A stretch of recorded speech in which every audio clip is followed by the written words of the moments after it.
Hello everyone, this is Anjali Sharma and welcome back to my YouTube channel. आज से हम start कर रहे हैं क्लास 11th का फर्स्ट चैप्टर है, that is the living world. Living world chapter start करने से पहले हियर आर कुछ टर्म्स होती हैं जिनको आपको जानना ज़रूरी होता है। The first term is your living being. क्या होते हैं आपके?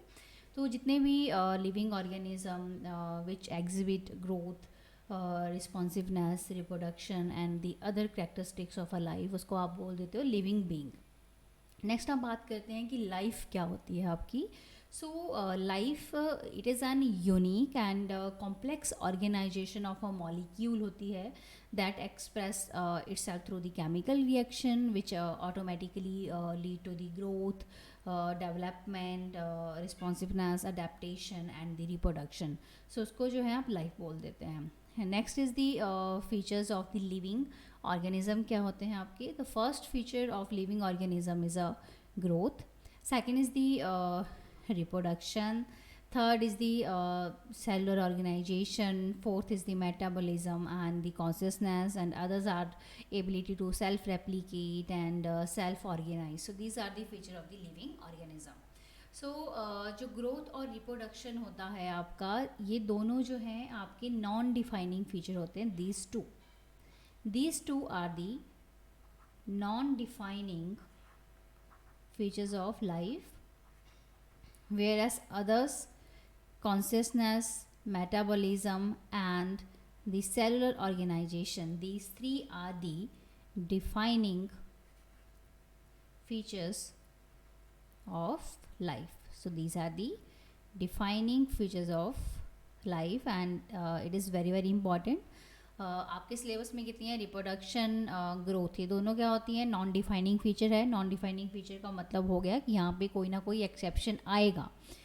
नेक्स्ट है आपका सेलुलर ऑर्गेनाइजेशन, मेटाबॉलिज्म, कॉन्शियसनेस। ये तीनों क्या होते हैं? आपके डिफाइनिंग फीचर है, विच मीन्स कि इनका कोई भी एक्सेप्शन नहीं आता है। ये तीनों की तीनों चीज़ें कहाँ पे होती हैं? एक लिविंग ऑर्गेनिज्म का करेक्टरिस्टिक्स होती है, फीचर्स होता है आपका। सो नेक्स्ट हम डिटेल में डिस्कस करने वाले हैं कि ग्रोथ क्या होती है। आप सबसे पहले कि ग्रोथ को कैसे डिफाइन करते हो। So growth is the increase in मास।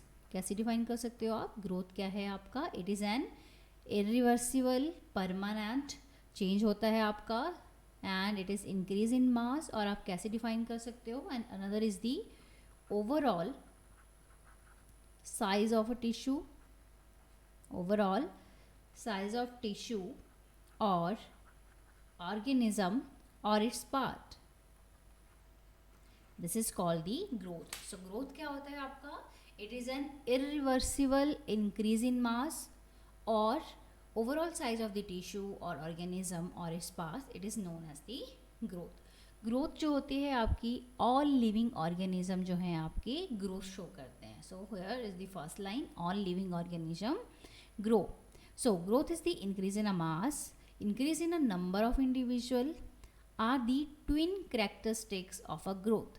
अगर आपसे पूछेंगे कि ग्रोथ के ट्विन करेक्टरिस्टिक्स क्या होते हैं, the first one is the increase in mass and second is the increase in number of individuals. So these two are the twin characteristics of a growth. Multicellular organism grows by the cell division. I hope you all know कि जो sales होते हैं unicellular हो सकते हैं, आपके multi cellular हो सकते हैं। तो जो मल्टी सेलुलर ऑर्गेनिज्म होते हैं वो ग्रोथ कैसे शो करते हैं आपकी? By the cell division. अब नेक्स्ट जो है हम बात करते हैं कि ग्रोथ जो होती है आपकी वेरियस टाइप की हो सकती है। ग्रोथ जो है आपकी डेफिनेट हो सकती है एंड इनडेफिनेट हो सकती है आपका।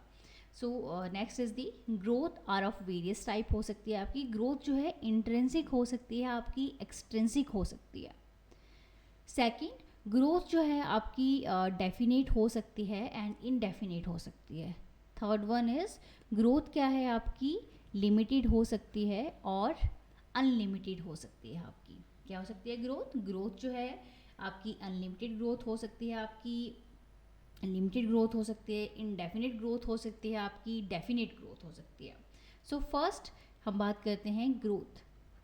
ग्रोथ जो है प्लांट्स में और एनिमल्स में कैसी होती है आपकी? एनिमल के केस में जो ग्रोथ होती है वो कैसी होती है? डेफिनेट होती है आपकी। कैसी होती है आपकी? डेफिनेट ग्रोथ होती है, लिमिटेड ग्रोथ होती है, और you can say that determinate growth होती है आपकी। कहाँ पे? एनिमल्स के केस में। अगर हम बात करते हैं प्लांट की, तो प्लांट में ग्रोथ कैसी होती है आपकी?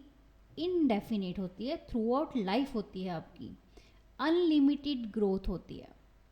और क्या बोल सकते हो आप इसको? Another term is the indeterminate.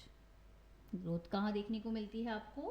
Plants के केस में आपको इनडिटर्मिनेट ग्रोथ जो है आपको देखने को मिलती है। नेक्स्ट ग्रोथ जो होती है आपकी लोकलाइज्ड हो सकती है एंड अनलोकलाइज्ड हो सकती है। नेक्स्ट हम करेंगे ग्रोथ जो है आपकी कैसी हो सकती है? Localised and diffuse growth. Diffuse growth जो आपको देखने को मिलती है वो आपको देखने को मिलती है एनिमल के केस में। लोकलाइज्ड ग्रोथ कहाँ देखने को मिलती है आपको? प्लांट के केस में। कहाँ पे? जहाँ पे भी मेरिस्टेमेटिक सेल जो हैं आपके प्रेजेंट होते हैं, and because of this cell आपका क्या होता है? प्लांट जो है थ्रू आउट देयर लाइफ जो है आपकी ग्रो करते हैं। सो नेक्स्ट आपका आ गया ग्रोथ। ग्रोथ जो है एक्सटेंसिक भी हो सकती है, इंट्रेंसिक भी हो सकती है। अब इसका क्या मतलब है? इंट्रेंसिक का मतलब क्या होता है आपका? इंट्रेंसिक का जो मतलब है that is with in. Extrinsic का मतलब क्या हो गया आपका? Outside. So growth can be intrinsic and extrinsic. Extrinsic growth कहाँ देखने को मिलती है आपको? नॉन लिविंग के केस में देखने को मिलती है। ठीक है, जैसे नॉन लिविंग जो ऑब्जेक्ट्स होते हैं, जैसे कि आपके माउंटेन हो गए। माउंटेन कैसे ग्रोथ करते हैं आपका? उनके जो आउटर सरफेस है उसके ऊपर जो है मटेरियल जो है डिपॉजिट हो जाता है आपको, तो उसको भी आप क्या बोलते हो? आप ग्रोथ ही बोलते हो। दैट्स वाई ग्रोथ जो है आपका डिफाइनिंग फीचर नहीं होता है आपका, because of the this reason. अब इंट्रेंसिक का मतलब क्या हो गया? इंट्रेंसिक का मतलब हो गया विद इन। तो ये आपको कहाँ देखने को मिलती है? ये एक इनसाइड ग्रोथ होती है आपकी। क्या होती है आपकी? एक इनसाइड ग्रोथ होती है, और ये आपको एक लिविंग ऑर्गेनिज्म में देखने को मिलती है। तो अगर आपसे कोई पूछेगा कि इंट्रिंसिक ग्रोथ क्या एक डिफाइनिंग फीचर है, तो यस इट इज़। अगर आपसे स्पेसिफिक पूछा जाएगा कि इंट्रिंसिक ग्रोथ जो है किसी लिविंग ऑर्गेनिज्म का डिफाइनिंग फीचर है, तो yes it is the defining feature of living organism. And आप अगर आपसे ये क्वेश्चन वही पूछेगा कि डिफाइनिंग फीचर क्यों नहीं ग्रोथ को आप बोलते हो, अगर सिंगल ग्रोथ वर्ड यूज़ किया है तो ग्रोथ को आप डिफाइनिंग क्यों नहीं बोलते हो? बिकॉज एक जो नॉन लिविंग ऑब्जेक्ट होते हैं वहाँ पे भी ग्रोथ जो है आपकी शो होती है। दैट्स वाई ग्रोथ जो है डिफाइनिंग फीचर नहीं है, because of the non living object. Defining feature कब होगा? जब इंट्रिंसिक ग्रोथ की एग्जामिनर जो है आपसे बात करेगा। तो मैं यहाँ पे लिख देती हूँ आपके लिए, अगर जो है इंट्रिंसिक ग्रोथ है, अगर एग्जामिनर क्या बोलता है? इंट्रिंसिक ग्रोथ क्या होती है आपकी? डिफाइनिंग फीचर है लिविंग ऑर्गेनिज्म का। अगर वो ग्रोथ की बारे करेगा बात, सिंपल ग्रोथ बोलेगा आपको, तो ग्रोथ जो है नॉन डिफाइनिंग फीचर है। क्यों? बिकॉज एग्जाम्पल हो गया आपका, जैसे जो नॉन लिविंग ऑब्जेक्ट होते हैं आपके, जैसे कि माउंटेन हो गया आपका, ये क्या करते हैं आपके? शो करते हैं ग्रोथ को। इनमें क्या होते हैं आपकी आउटर सरफेस के ऊपर एक्यूमुलेशन ऑफ मटेरियल आपका हो जाता है। सेकंड जो ग्रोथ होती है आपकी एक इरिवर्सिबल परमानेंट चेंज होता है आपका। So it is an irreversible permanent increase in the mass. It is an irreversible change. Next आप क्या बात कर सकते हो कि जो ग्रोथ है, ग्रोथ के केस में क्या होता है? ग्रोथ कब होगी? जब कोई मटेरियल जो है एक्यूमुलेट होगा आपका, तो आप सबको पता होगा कि एक एनाबॉलिक रिएक्शन होते हैं, कैटाबॉलिक रिएक्शन होते हैं। तो ग्रोथ कब होगी? जब एनाबॉलिक रिएक्शन जो होंगे आपके ज़्यादा होंगे as compare to the catabolism, तब जो है ग्रोथ आपको देखने को मिलती है। जो ग्रोथ जो होती है नॉन लिविंग और लिविंग दोनों में हो सकती है आपका, दैट्स वाई इसको डिफाइनिंग फीचर, डिफाइनिंग प्रॉपर्टी आप नहीं बोलते हो किसकी, लिविंग ऑर्गेनिज्म की।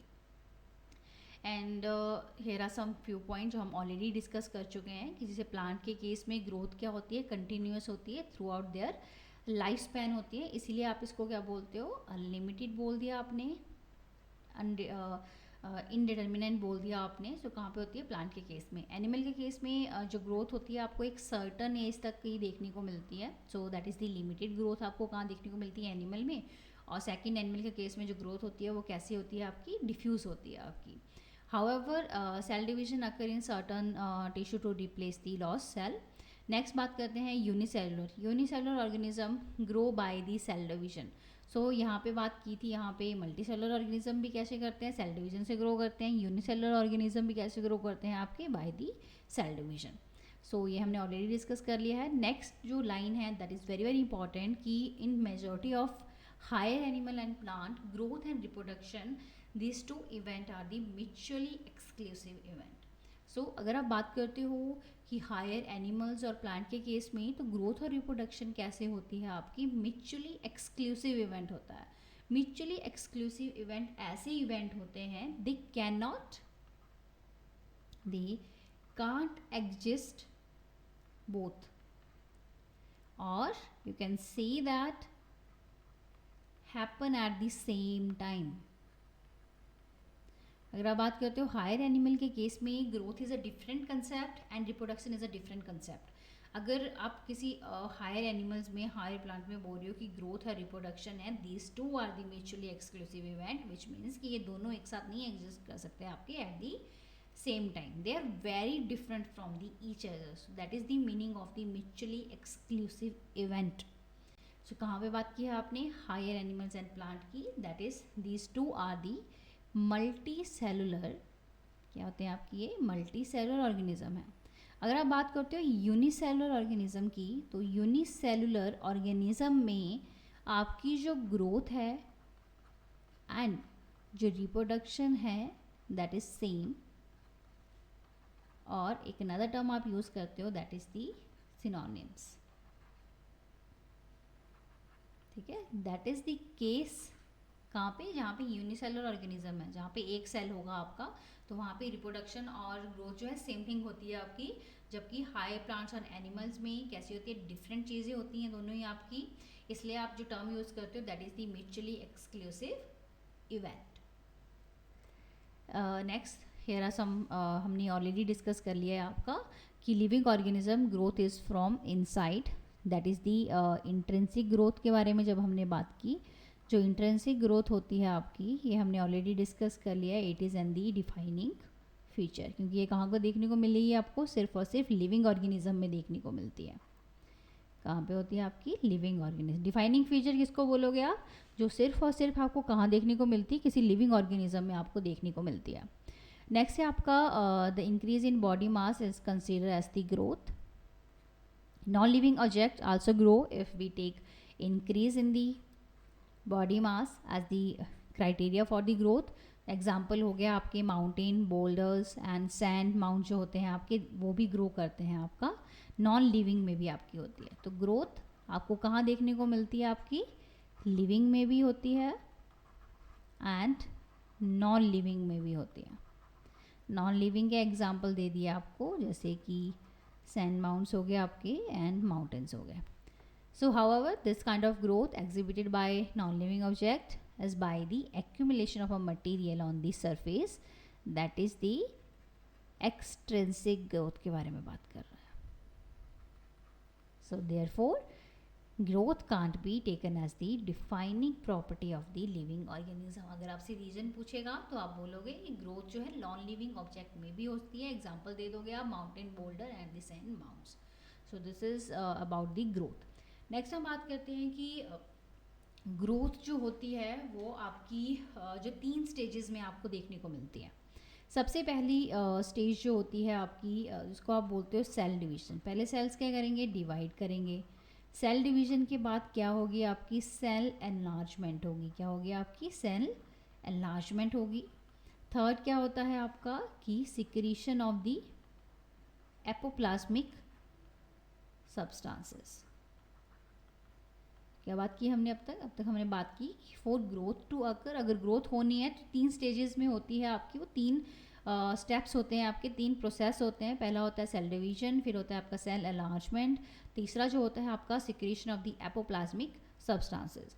ग्रोथ जो होती है वो 2 टाइप से हो सकती है, एक आप बोलते हो इसको एक्रीशन एंड सेकेंड वन जो होता है आपका that is the इंटरससेप्शन।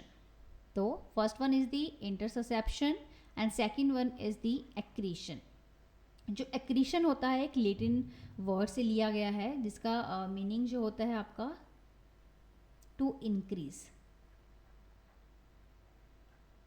Which means to increase. And intussusception भी एक लैटिन वर्ड से लिया होता है आपका। इंटस का जो मतलब होता है that is within, and second word जो होता है that is to receive. Next जो आपका इंटरससेप्शन होता है उसका मतलब क्या होता है? इंटरससेप्शन जो है आपको देखने को मिलता है किसी लिविंग ऑर्गेनिज्म में। कहाँ पे देखने को मिलता है आपका? लिविंग ऑर्गेनिज्म में। So living organism show internal growth. क्या शो करते हैं आपके? इंटरनल ग्रोथ होती है। क्यों होती है? Because of the accumulation of a material and the formation of a cell inside the body. So this is the intersusception. इंटरससेप्शन क्या होता है आपका? लिविंग ऑर्गेनिज्म में होती है, फर्स्ट थिंग्स। सेकंड, यहाँ पे इंटरनल ग्रोथ होती है आपकी। इंटरनल ग्रोथ क्यों होगी? Because of the accumulation of material. Because of the accumulation of a material accumulate होगा and then formation of cells inside the body. This is called the intersusception. Intussusception का मतलब क्या होता है? Within to receive. So living organism में होती है आपकी इंटरनल ग्रोथ होती है, मटीरियल एक्यूमुलेट होता है, फिर फॉर्मेशन होती है सेल की, कहाँ पे? Inside the body. Next is your accretion. Accretion क्या होता है? ये आपको देखने को मिलता है नॉन लिविंग ऑब्जेक्ट में। कहाँ देखने को मिलेगा आपको? जितने भी नॉन लिविंग ऑब्जेक्ट होंगे वहाँ पे आपको देखने को मिलता है। एग्जाम्पल क्या हो गया आपका? Mountains etcetera. अब इसमें भी क्या होता है आपका? एडिशन। यहाँ पे जो एक्यूमुलेशन था मटेरियल का वो इनसाइड हो रहा था, तो यहाँ पे जो एडिशन होगा आपका, एडिशन ऑफ सिमिलर मटेरियल, कहाँ पे? आउटर सरफेस के ऊपर। So this is your accretion. Next is your growth producing substances. Growth कैसे होती है? कुछ प्रोड्यूसिंग सब्सटेंसेस होते हैं। One is your protoplasmic substances and second is the apoplasmic substances. Protoplasmic substances, these are the component of the living matter. For example, cytoplasm and nucleus. These are the protoplasmic substances. So आप कैसे define कर सकते हैं? So these are the components of living matter. Example के लिए दे दोगे आप cytoplasm and the nucleus. एपोप्लाज्मिक का ग्रीक वर्ड से अगर एपो का जो मतलब होता है दैट इज अवे, एंड प्लास्टोस का जो मतलब होता है आपका that is formed. So apoplasmic substances क्या होते हैं? ये आपको देखने को मिलते हैं। These are the non living material. So this is the non living material होता है formed by cells which become non living material. इसको कौन बना रहा है आपका? सेल्स बना रहे हैं। Cell form the non living material which become the, उसके बाद में ये क्या बनेगा? Which became the component of tissue.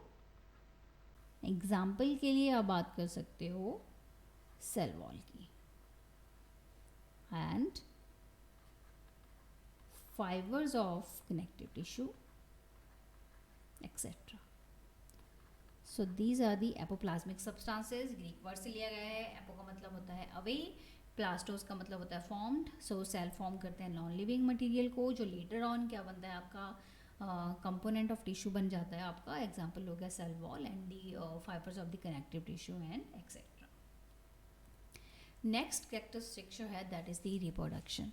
So what is reproduction? आप रिप्रोडक्शन को कैसे डिफाइन कर सकते हो?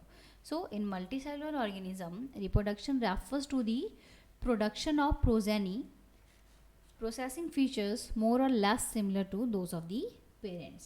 So reproduction क्या है आपकी?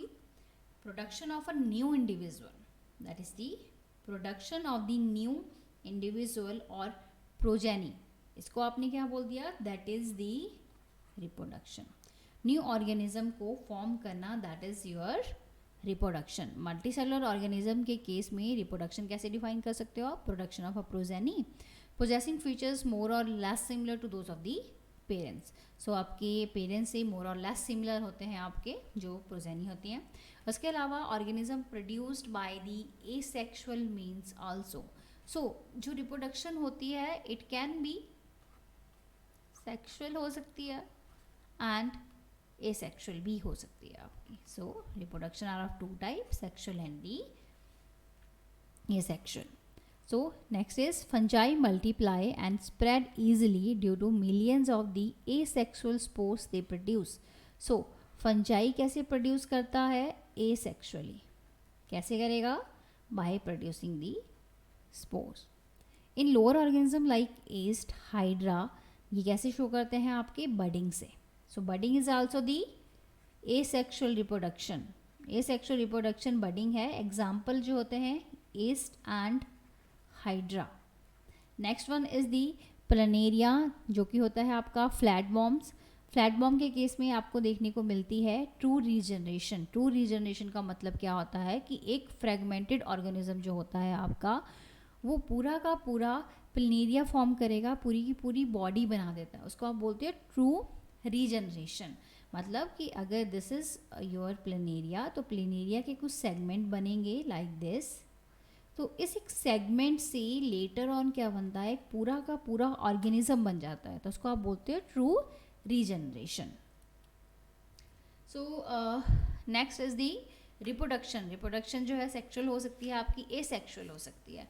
तो सेक्सुअल का मतलब क्या होता है आपका? विच मीन्स की म्योसिस आपकी होगी. क्या होती है आपकी? म्योसिस होगी. और इस केस में मेल और जो फीमेल हैं आपके स्पर्म्स जो गैमीट्स हैं उनकी क्या हो जाती है? आप आपस में फ्यूजन होगा. सो this is the sexual reproduction. Asexual case में अब तक हमने जो स्टडी किया that is the asexual spores. क्या है आपकी? एसेक्सुअल स्पोर्स के एग्जाम्पल जो आपको गिवन है, फॉर एग्जाम्पल एल्गा के केस में एंड फंजाई के केस में. सो एसेक्सुअल के केस में कोई भी जैसे गैमीट्स हैं आपका उनका फ्यूजन नहीं होता. सो no gametic fusion, no fertilization and meiosis. So this is the asexual reproduction. Next asexual spores के बारे में डिस्कस किया था. That is the budding. क्या होती है आपकी? बडिंग आपको देखने को मिलती है कहाँ पे? ईस्ट एंड हाइड्रा के केस में. नेक्स्ट है आपका third one is the fragmentation. Fragmentation कहाँ पे होती है? फ्रेगमेंटेशन आपको देखने को मिलती है filamentous algae, fungi and mosses. Fourth one जो है आपका that is the true regeneration. True regeneration का जो एग्जाम्पल था that is the Planaria. Planaria के केस में क्या होता है? किसी एक स्मॉल पार्ट से पूरा का पूरा ऑर्गेनिज्म बनता है. उसको आप बोलते हैं ट्रू रीजनरेशन. एक होती है फॉल्स रीजनरेशन. क्या होती है आपकी? False regeneration. फॉल्स रीजनरेशन जो आपको देखने को मिलती है लिजार्ड में देखने को मिलती है. क्योंकि लिजार्ड के घर पे आपने देखा होगा कि जब उसकी पूंछ कट जाती है, टेल कट जाती है तो टेल आती है, ना कि जो है कटी हुई टेल से पूरा का पूरा ऑर्गेनिज्म बन जाता है. तो फॉल्स के केस में क्या होगा कि जो लॉस्ट पार्ट है वही दोबारा से रीजनरेट होता है आपका. तो एग्जाम्पल जो होते हैं आपके लिजार्ड होती है और इसमें अनदर एग्जाम्पल जो होता है आपका स्टारफिश होती है आपकी. सो ट्रू में एक छोटे से पार्ट से पूरा ऑर्गेनिज्म बनेगा. फॉल्स के केस में जो लॉस्ट पार्ट है वही दोबारा से रीजनरेट होता है। जैसे एग्जांपल हो गया आपका छिपकली, जो आप घर पे देखते हो, अगर छिपकली की पूंछ कट जाती है तो आपकी जो उसकी छिपकली है, छिपकली की टेल वापस आती है, ना कि उस टेल से पूरा का पूरा ऑर्गेनिज्म बनता है आपका। तो दिस इज़ योर रिप्रोडक्शन। अब रिप्रोडक्शन जो है आपकी मल्टी सेलुलर भी हो सकती है, यूनिसेलुलर ऑर्गेनिज्म में भी हो सकती है। सो हमने ऑलरेडी डिस्कस कर लिया है कि यूनिसेलुलर के केस में रिप्रोडक्शन जो है वो ग्रोथ के साथ सिनोनिम्स होती है, मतलब सेम होती है, आप सेम कंसीडर कर सकते हो। क्योंकि यूनिसेलुलर के केस में क्या होता है, आपका नंबर उनका इंक्रीज हो रहा है, तो नंबर इंक्रीज को ही आप क्या बोल सकते हो, रिप्रोडक्शन बोल सकते हो। एग्जाम्पल है bacteria, unicellular algae and the amoeba.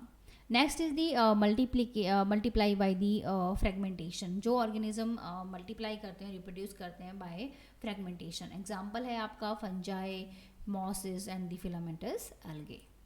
Next is your की unicellular organism like bacteria, unicellular algae, amoeba. इसके केस में क्या होता है, रिप्रोडक्शन जो होती है आपकी सिनोनिम्स होती है ग्रोथ के साथ में। We have already done this. And next one is the growth as equivalent to increase in a cell number और a mass. So that's why आप ग्रोथ और रिप्रोडक्शन को क्या बोल देते हो, सेम बोल देते हो, कहाँ पे, यूनिसेलुलर ऑर्गेनिज्म में। So hence we notice that in single celled organism we are not very clear about the uses of these two terms, that is the growth and the reproduction. So growth and reproduction जो है unicellular के case में आप क्या बोलोगे उसको, same. Another term जो use करते हो आप, सिनोनिम्स। तो ग्रोथ का मतलब क्या होता है आपका, increase in a cell number और अ मास। रिप्रोडक्शन का मतलब क्या है कि कोई प्रोजेनी बना रहा है। तो यूनिसेलुलर के केस में आप कैसे डिफाइन करोगे, तो वो सेम थिंग हो जाती है आपकी। नेक्स्ट वन इज़ दी कि कुछ ऑर्गेनिज्म होते हैं which do not reproduce. Example हो गया mules, sterile worker bees, infertile human couples. That's why because of this reason जो रिप्रोडक्शन है एक डिफाइनिंग फीचर नहीं होता है। So not an defining feature of the living organism because of this feature. Because defining feature होने के लिए उसको सभी में प्रेजेंट होना चाहिए।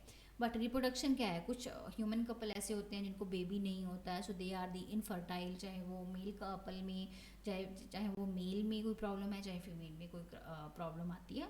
सो नेक्स्ट इज दी स्टेराइल, जो वर्कर बीज होती हैं वो भी क्या होती हैं, उनमें रिप्रोडक्शन नहीं होती है आपकी। म्यूल्स कैसे बनते हैं आपके, तो जो आपका इस केस में जो है मेल डोंकी जो है आपका फीमेल हॉर्स के साथ में जब वो प्रोड्यूस करते हैं आपस में, उससे क्या बनता है आपका, म्यूल्स बनते हैं आपके। सो म्यूल्स भी क्या होते हैं आपके, इनफर्टाइल होते हैं, वो रिप्रोड्यूस नहीं कर सकते हैं आपके। So hence reproduction also can't be an inclusive defining characteristics of the living organism. Reason क्या हो गया आपका, बिकॉज ऑफ दिस। नेक्स्ट हमने बात की कि म्यूल्स क्या होते हैं। तो म्यूल्स कैसे बनते हैं, आपका जो मेल डोंकी है जब फीमेल हॉर्स के साथ में मतलब फ्यूज़ करते हैं या उनका इंटरकोर्स होता है, आफ्टर दैट क्या होता है आपका, म्यूल्स जो हैं आपके फॉर्म होते हैं। सो यहाँ पे आपने जो बात याद करनी है, दैट इज़ कि जो क्रॉस होगा इन दोनों के बीच में वो नेचुरल क्रॉस होता है, और प्रोजेनी जो इनकी आती है वो स्टेराइल होती है। इनका क्रॉस तो हो जाता है कि मेल डोंकी हो गया, फीमेल हॉर्स होगी आपकी, और अगर फीमेल डोंकी है और मेल हॉर्स है, उस केस में जो प्रोडक्ट आता है दैट इज़ द हीनी। ये दोनों ही क्या होते हैं आपके, स्टेराइल होते हैं। तो प्रोजेनीस क्या आ गई इसकी, स्टेराइल होगी, जबकि क्रॉस क्या हुआ है आपका, इसका क्रॉस जो है दैट इज़ द नेचुरल। आपने आर्टिफिशियल नहीं करवाया है, ये नेचुरल क्रॉस होता है। तो नेचुरल क्रॉस का जो प्रोडक्ट होता है that is the sterile progeny.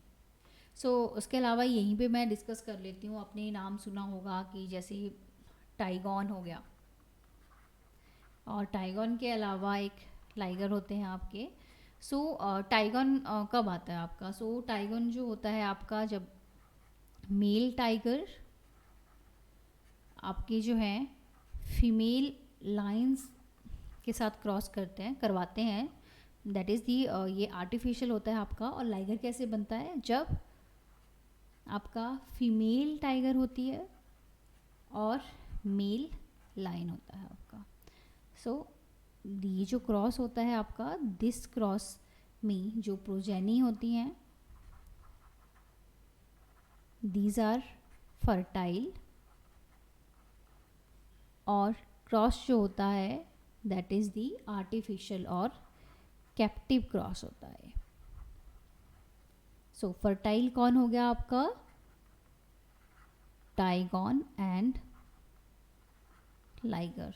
Mule और हिनी क्या होती हैं आपकी? These are the sterile. So next characteristics third जो होता है that is the metabolism. Metabolism क्या होता है आपका?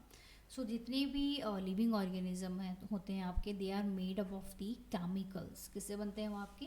These are made up of the chemicals. So these chemicals, small, big, belonging to the various classes, size, function, etc. are constantly being made and changed into some other biomolecule. So conversion of a chemical reaction or a metabolic reaction. So these are thousands of metabolic reaction occurring simultaneously inside the all living organism.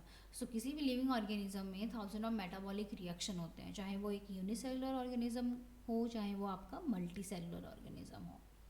So all plants, animal, fungi, microbes जो है आपके metabolism exhibit करते हैं आपका. सो जितने भी सम of total metabolic reaction, तो किसी भी लिविंग ऑर्गेनिज्म में जितने भी मेटाबॉलिक रिएक्शन होते हैं उसको आप क्या बोलते हैं? मेटाबॉलिज्म बोल देते हो. तो मेटाबॉलिज्म कहाँ पे होता है?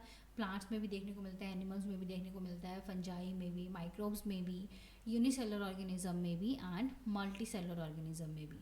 बिकॉज जितने भी लिविंग ऑर्गेनिज्म होते हैं वहाँ पे केमिकल्स प्रेजेंट होते हैं आपके. उनकी क्लास, साइज, फंक्शन जो है आपका वो डिफरेंट हो सकता है, वो वेरी कर सकते हैं उस चीज़ में. बट उनके बीच में क्या होता है? केमिकल रिएक्शन होता है, मेटाबॉलिक रिएक्शन होते हैं, आपस में उनका क्या होता है? कन्वर्जन होता है आपका. तो जितने भी मेटाबॉलिक रिएक्शन होते हैं वो साइमल्टेनियसली कहाँ होते हैं? किसी लिविंग ऑर्गेनिज्म के अंदर जो है आपके प्रेजेंट होते हैं. सो मेटाबॉलिज्म को आप कैसे डिफाइन करते हो? That is the sum total of all the chemical reaction occurring in our body. This is called the metabolism. So metabolism क्या होता है आपका? जितने भी टोटल केमिकल रिएक्शन आपकी बॉडी में है उसको आप क्या बोल देते हो? मेटाबॉलिज्म बोल देते हो. और मेटाबॉलिज्म क्या आता है? एक डिफाइनिंग फीचर है आपका. क्या है मेटाबॉलिज्म? मेटाबॉलिज्म जो है आपका एक डिफाइनिंग फीचर्स होता है आपका. बिकॉज नॉन लिविंग जो ऑब्जेक्ट होते हैं, बिकॉज नॉन लिविंग जो ऑब्जेक्ट हैं वो शो नहीं करते हैं आपका. No non living object show metabolism. So next point is your cell free system. क्या होता है आपका? What is cell free system? So non living object, no non living object activates the metabolism. Metabolic reaction can be demonstrated outside the body. जिसको आपने बोल दिया जो in vitro reaction करवाते हैं उसको आप क्या बोलते हो? सेल फ्री सिस्टम बोलते हो. तो सेल फ्री सिस्टम में भी मेटाबॉलिक रिएक्शन होते हैं. तो क्या आप उसको बोलो कि डिफाइनिंग फीचर है या नहीं है आपका? तो जितने भी मेटाबॉलिक रिएक्शन जो है आउटसाइड दी बॉडी होते हैं, जैसे फॉर एग्जांपल टेस्ट ट्यूब हो गया आपका, टेस्ट ट्यूब में परफॉर्म किए हैं, सो उसको आप क्या बोलते हो? So these reaction are neither the living और दी नॉन लिविंग. तो आप उसको क्या बोलोगे? नाइदर लिविंग और non living. So isolated metabolic reaction outside the body of an organism performed in a test tube is neither living or non living होते हैं आपके. सो आइसोलेटेड रिएक्शन क्या हो गया? आपके लिविंग रिएक्शन होते हैं because they are similar to the reaction performing in our body. So क्या हमने डिस्कस किया? अभी हमने डिस्कस किया कि जो भी आइसोलेटेड रिएक्शन होते हैं, क्या होते हैं आपके? आइसोलेटेड रिएक्शन हुए जो कि इन विट्रो हुए, सेल फ्री सिस्टम में हुए, तो उसको आप क्या बोल देते हो? लिविंग रिएक्शन बोला. लिविंग रिएक्शन क्यों बोलोगे? Because these are similar to reaction, similar to the reaction performing in our body. जो हमारी बॉडी में रिएक्शन होते हैं जो आप बाहर करवाते हो वो क्या होते हैं? सेम होते हैं. दैट्स वाई आप क्या बोल रहे हो? उसको लिविंग रिएक्शन बोल रहे हो. तब क्या बोल रहे हो आप? इसको लिविंग रिएक्शन बोलते हो. और मेटाबॉलिज्म क्या है? एक आपका डिफाइनिंग फीचर होता है आपका. उसके अलावा नेक्स्ट जो है आपका metabolism is a defining feature of all living organism without exception. Isolated metabolic reaction in vitro are not living thing but surely the living reaction. So in vitro में जो हुए, सेल फ्री सिस्टम में जो हुए, उसको आपने क्या बोल दिया है? आपने लिविंग रिएक्शन बोला. लिविंग रिएक्शन इसलिए बोल रहे हो बिकॉज सेम होता है आपके. बट लिविंग नहीं बोल सकते हो, ना तो वो लिविंग होते हैं नॉर ही वो नॉन लिविंग होते हैं आपके. उसके अलावा जो मेटाबॉलिज्म होता है आपका, एक एनाबॉलिक हो सकता है आपका। एनाबॉलिज्म क्या होता है? जहाँ पे एनाबॉलिक रिएक्शन होते हैं आपके, जहाँ पे बिल्डिंग अप होती है, कोई मटेरियल बनता है, बनने वाली रिएक्शन को आप एनाबॉलिक रिएक्शन बोलते हो, और बनता है तो मतलब कंस्ट्रक्टिव भी हो सकता है। So these are the another term, anabolic बोल लो, एनाबॉलिज्म बोल दो, बिल्डिंग अप बोल दो, कंस्ट्रक्टिव बोल दो। एग्जाम्पल जो आता है आपका, जैसे फोटोसिंथेसिस होगी, प्लांट जैसे अपना खाना बनाते हैं उसको जो है आप फोटोसिंथेसिस बोलते हो, उस वो जो है एक एनाबॉलिक रिएक्शन होता है आपका। और उसके अलावा जैसे ग्रोथ होती है, न्यूट्रिशन हो गया आपका, ये क्या होते हैं आपके एनाबॉलिक रिएक्शन होते हैं। सो एग्जांपल अगर हम इस केस में बात करते हैं, that is the dry weight of body, dry weight of body. इस केस में क्या होता है, इस केस में ड्राई वेट ऑफ बॉडी जो है आपका इंक्रीज होता है, विच मीन्स की जो पोटेंशियल एनर्जी है वो आपकी इंक्रीज होती है। नेक्स्ट जो रिएक्शन आता है that is the catabolism. Catabolism का जो मतलब होता है ब्रेक डाउन करना। क्या होता है आपका?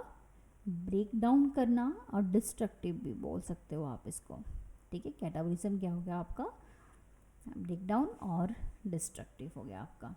अब ब्रेक डाउन हो रहा है तो इस केस में क्या होगा आपका? कॉम्प्लेक्स टू सिंपल जाएगा। क्या जाएगा आपका? कॉम्प्लेक्स टू सिंपल जाएगा। कॉम्प्लेक्स टू अगर सिंपल जा रहा है तो कौन सी एनर्जी कन्वर्ट होगी आपकी? पोटेंशियल एनर्जी कन्वर्ट होगी आपकी काइनेटिक एनर्जी में। एग्जाम्पल हो गया आपका जैसे रेस्पिरेशन है, एक्सक्रीशन हो गया, डाइजेशन हो गया। So these are the catabolic reaction. और अदर एग्जाम्पल जो अगर आप बात करोगे that is the dry weight of body जो है आपका डिक्रीज हो जाता है इस केस में। सो मेटाबॉलिज्म एनाबॉलिक होता है, कैटाबॉलिक होता है। एनाबॉलिक क्या होता है आपका? बिल्डिंग अप, कंस्ट्रक्टिव होता है। एग्जाम्पल हो गया photosynthesis, growth, nutrition. Example dry weight of body क्या होता है? इंक्रीज होता है, that is the potential energy. Catabolism break down मतलब टूटना, टूटने का मतलब क्या हो गया? डिस्ट्रक्टिव होना। तो इस केस में कॉम्प्लेक्स टू सिंपल कन्वर्ट होगा, पोटेंशियल एनर्जी काइनेटिक एनर्जी में जा रही है आपकी। Example respiration, excretion, digestion. Dry weight of the body जो है आपका डिक्रीज होता है आपका। सो और मेटाबॉलिज्म क्या है? एक डिफाइनिंग फीचर है आपका। जबकि जो आपके रिएक्शन जो आउटसाइड होते हैं आपके सेल्फरी सिस्टम में होते हैं आपके, so these are the living reaction होते हैं। लिविंग रिएक्शन आप क्यों बोलते हो? बिकॉज जो आपकी बॉडी के अंदर जो रिएक्शन है वो उसके इक्वल होते हैं, सिमिलर होते हैं आपके। और जो भी इन विट्रो में जो मेटाबॉलिक रिएक्शन होते हैं वो नाइदर लिविंग होते हैं, नॉन लिविंग होते हैं आपके। सो दैट्स वाई मेटाबॉलिज्म हर एक इंडिविजुअल में होता है, प्लांट में होता है, माइक्रोब्स में होता है, एनिमल्स में होता है, फंगाई में होता है, यूनिसेलुलर में होता है, मल्टी सेलुलर में होता है। सो दैट्स वाई आपका मेटाबॉलिज्म क्या है? एक डिफाइनिंग फीचर होता है। Metabolism is the sum total of all the chemical reaction that is happening in our body. So this is the metabolism. Next हो गया आपका that is the cellular organisation. क्या होती है आपकी? सो सेलुलर ऑर्गेनाइजेशन मतलब कि जो कोई भी इंडिविजुअल है, ऑर्गेनिज्म है, उसकी basic structure and functional and जो है फंडामेंटल यूनिट क्या होती है आपकी? सेल होती है। So cell is the basic unit of life. क्या है आपकी? सेल जो है आपकी बेसिक यूनिट ऑफ लाइफ होती है। और सेल कैसे बनता है आपका? That is the made up of the protoplasm. क्या होता है आपका? प्रोटोप्लाज्म। और जो भी लिविंग मैटर है, लिविंग मैटर की जो कंपोजिशन होती है वो क्या होती है आपकी? नोन होती है। इसकी कंपोजिशन क्या है आपकी? नोन है। जितने भी लिविंग ऑर्गेनिज्म हैं इनकी क्या होती है? कॉम्प्लेक्स एंटिटी होती है which is performed of one और मोर सेल।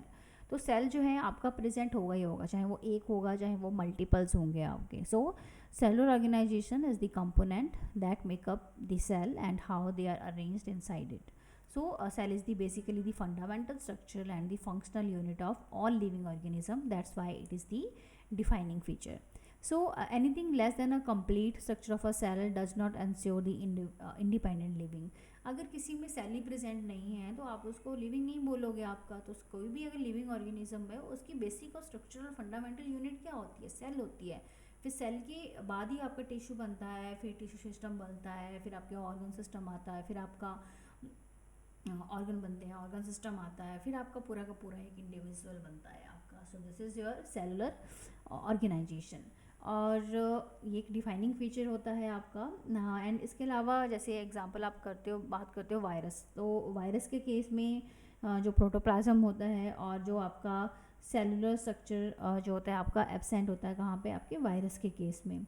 और अब तक जितने भी साइंटिस्ट हैं वो प्रोटोप्लाज्म क्रिएट नहीं कर पाए हैं। क्यों नहीं कर पाए हैं? Because of the lack of the organisation of the biomolecules. So this is the cellular organisation. Cellular organisation भी क्या होता है? एक डिफाइनिंग फीचर होता है आपका। नेक्स्ट एंड द लास्ट जो है आपका कॉन्शियसनेस क्या होती है। तो कॉन्शियसनेस का मतलब क्या होता है कि जो आपके सराउंडिंग में है उसको सेंस करना, सेंस करके फिर जो है उसको रिस्पॉन्ड करना, तो उस चीज़ को आप क्या बोल देते हो? कॉन्शियसनेस बोलते हो। So that is the ability to sense this surrounding और environment and respond to these environmental stimuli which could be physical, chemical and biological.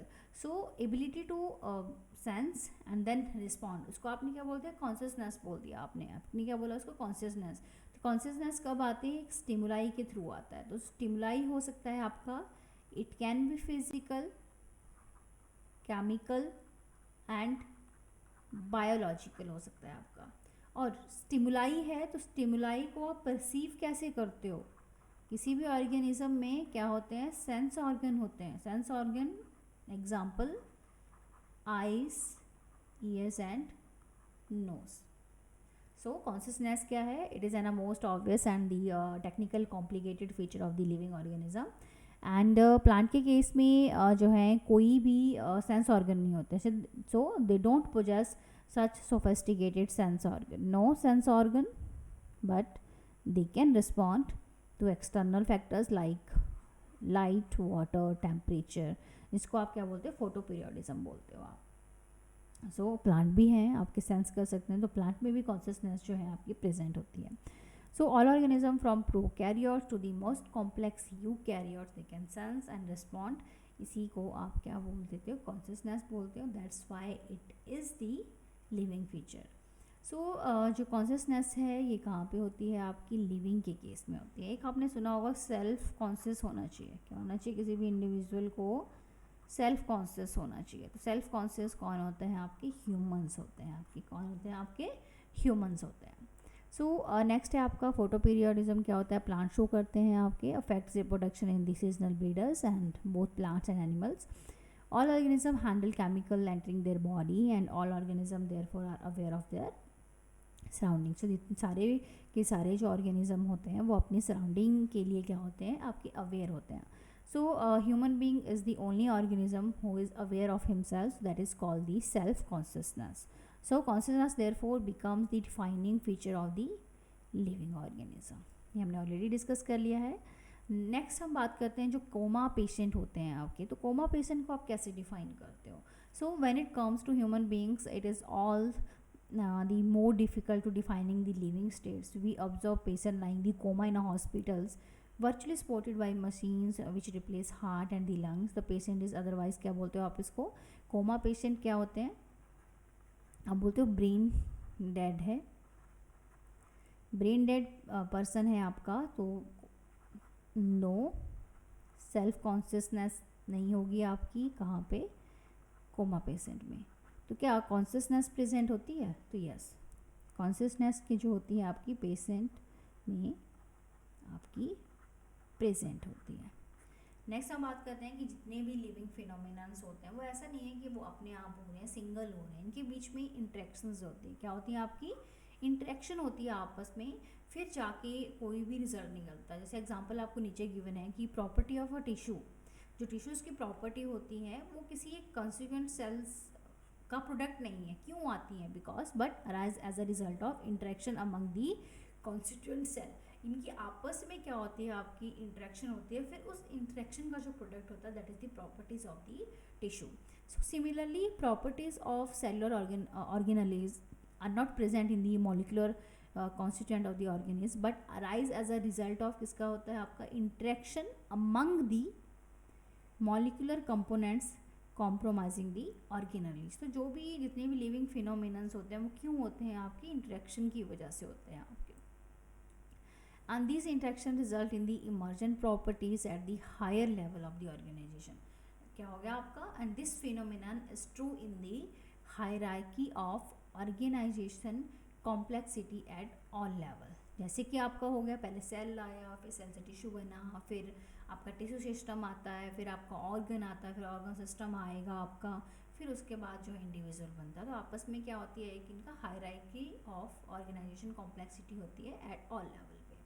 अब आप कैसे डिफाइन करोगे लिविंग ऑर्गेनिज्म को? So living organism are self replicating, evolving, self-regulating interactive systems capable of responding to the external stimuli. So this is the definition of a living organism according to the NCERT. They are self-replicating, evolving, self-regulating interactive system capable of responding to external stimuli.